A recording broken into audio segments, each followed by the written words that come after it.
Hey everybody, Trevor Sickema here, welcoming you into another edition of Mock the Mock, the mock draft show hosted by me, where we take a look at the latest 2021 NFL mock draft from over at thedraftnetwork.com, and we pick out some selections that, I didn't love. I'll just be nice, and I'll just say that I didn't love them. This week, we have Jordan Reid's mock draft. I love reading Jordan's mocks. They're always full of fun. They've got these little info nuggets that you got to read every time that he puts one out. Let's talk about the Philadelphia Eagles. That's where we're starting today with Mock the Mock. He had plenty of picks that we love that we're going to talk about in favorite fits later on this week. But for Mock the Mock, we got to start out with Philly. Number 60 has them taking wide receiver Devontae Smith. Now, Trevor, how in the world could you have picking the Heisman winning wide receiver in Mock the Mock? What are you doing? Well, I don't think this is the exact right pick that the Philadelphia Eagles would need, especially because Kyle Pitts was still on the board. I think Kyle Pitts has got to be the pick for the Eagles if he is on the board. Look, this is a team that's probably losing Zach Ertz. No longer has Alshon Jeffrey. Their main big man, and J.J. Arcega-Whiteside hasn't been too great for them. Travis Fulgham. I mean, they hope that Jalen Reagor can certainly bounce back, but they need a guy who can do a lot for them in the offense. There's no offensive weapon in this class that can do more for you in a variety of different spots than Kyle Pitts. He can play in line and tight end. He can play in the slot. He can play the X. He can play anywhere. And that's why I'm mocking this pick. Even though it's Devontae Smith and he was an incredible college wide receiver, Kyle Pitts has got to be the pick if he's on the board for Philly.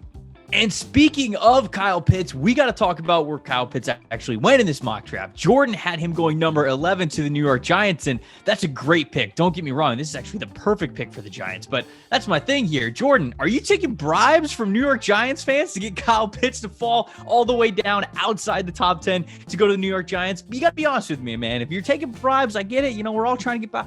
I'm totally kidding. I'm totally messing with Jordan. If Kyle Pitts is on the board at number 11, makes complete sense for the Giants. He's the perfect pick, I think. You know, you look back to the reasons why I was talking about the Philadelphia Eagles drafting Kyle Pitts. That's kind of the same thing for the New York Giants. I just don't think he gets there. There's just not many offensive weapons in this class, let alone in the NFL, that can do a lot of the things that Kyle Pitts can do. And so that's why I think that he's going to be a top 10 pick. If he goes in the top 10, like I think he will, we will get the Giants at number 11. I'd surely hope Jalen Waddle can potentially make it to them at number 11. If they want to go defense, Kwity Paye could be a good defensive selection for them on the defensive line. Those are probably the areas that I would look. I don't think Pitts is going to be there. Kwity Paye was in this scenario, so if Pitts isn't going to be there, I would go with a guy like Kwity Paye.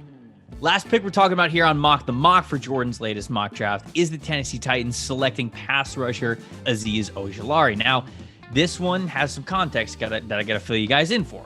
I love Azeez Ojulari. I think that he's a top 3 pass rusher in this class. So him going to the Titans, a team that objectively needs edge rusher, that in a vacuum is a great selection.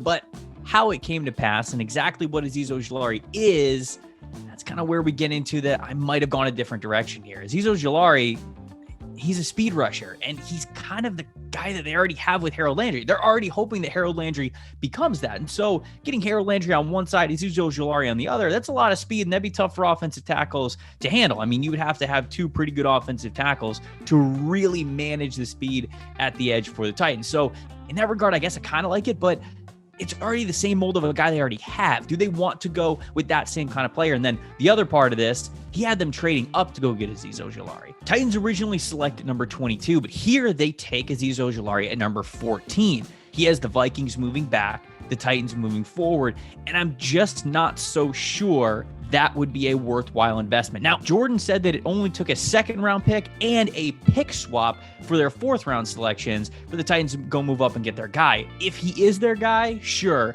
that's fine.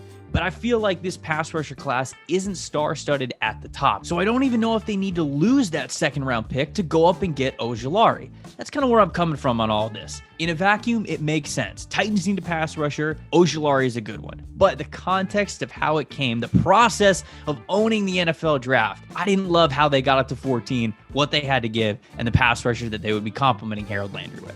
That's all for Mock the Mock this week. If you haven't seen Jordan's full mock draft, go over to thedraftnetwork.com. Check it out because we got favorite fits coming up later this week.